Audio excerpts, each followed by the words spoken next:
Hey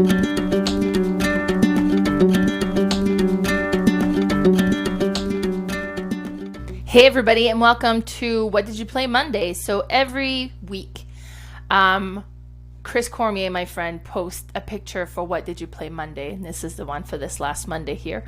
And it kind of invites everybody to talk about which game they've played this past week. And this one was for October the 3rd, so I'm a little bit late posting this video. My son's birthday was this week. It actually was the last Friday. But we didn't get to celebrate until the Wednesday, and then went out for supper on Monday, and then also ended up going to pick up a couple of street bike that we had traded and dirt bikes. So it was a busy week, so I'm just now getting to it. Luckily, this was actually a fairly quiet week for me. I've played 2 games. The first one was Adrenaline, and I gotta say, I'm a little bit impressed with this. This is one that I've seen, and I was like, do I want this? Do I not want this?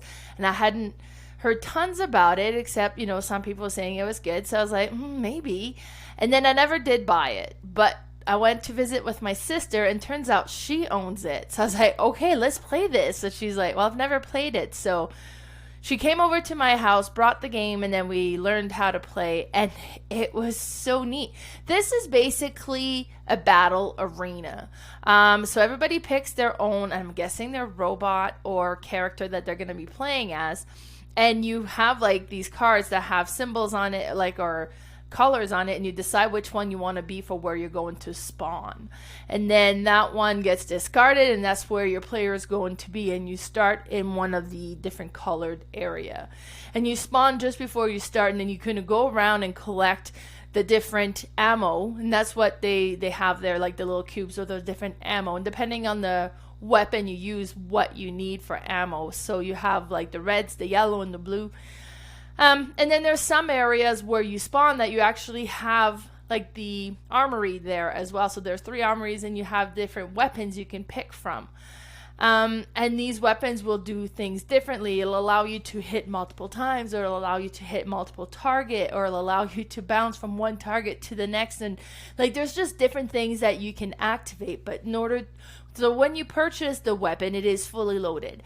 And when you use it, then you got to set it down to kind of mark that it's empty. Then you have to spend the ammo to reload it. And it's more expensive to reload it than it is to purchase the first time. And then you have these little teardrop plastic pieces, and those are the damage. So when you hit the other players, you put your colored teardrop on their board to show that they've taken a hit. And it was neat. It was so neat. So then when you kill the other player, you get to score all the teardrops you have on there. Now, and if you have the majority, you would score a bonus for that. And if you were the one that did the kill shot, you would score a bonus for that. And then you get points for this. And then you just kind of keep playing.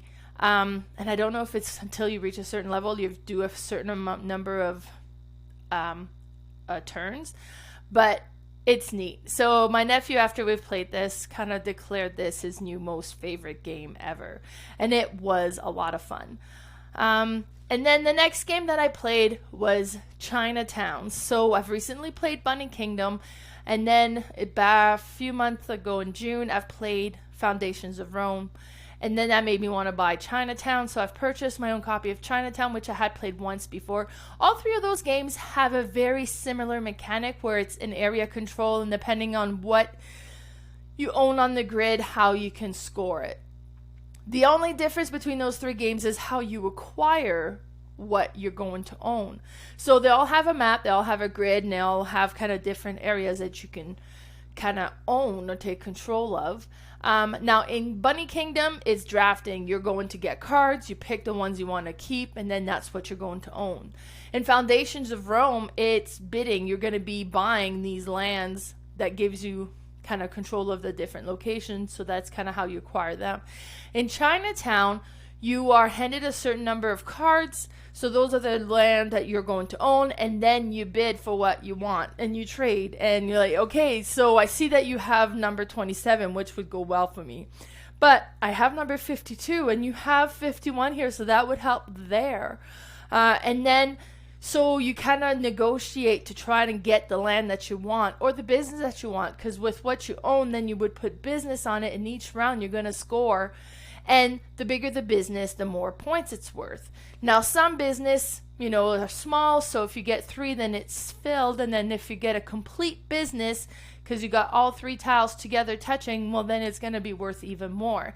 But if you can get, the restaurant, which is a bigger business, and you get all those tiles together and it's complete, then it's worth quite a bit more. And you play this game, and whoever has the most money at the end of the game is the winner. So you can bid. When you're negotiating, you can offer different land, you can offer businesses, you can offer money, anything goes. It's a really, let me show you pictures. It's a really neat game. So in this round, these are the buildings or the properties that I had got. And you can't build a business on a property you haven't got the deeds for. And it's kind of in between each different buildings or neighborhood. So it's like, oh, okay, well, I got 47, I got 48. This is great, but 47, 48 might actually be where the one is in the one district and the other one's in another district. So actually they're not next to each other. And you know what? And it might be, I don't know. I just picked those numbers. So 42, 43 have that split, for example. Such a fun game. I'm really enjoying this one. It's a kind of a pure negotiation game. You get some land, you negotiate and trying to get the most points. So this one was a lot of fun. And then that was it. That's all I had played that week. So if you want to follow me on Facebook, be sure to check out my page, Mel's and Friends Board Game Room. I am also on Instagram as Mel's_boardgame_room. And my YouTube channel is Mel's Board Game Room. And I also have a podcast that I post every week with my friend Carla called The Board Game Specialist. So be sure to check it out and tune in, just in a few days here to see what I've played for this week. Bye, everybody.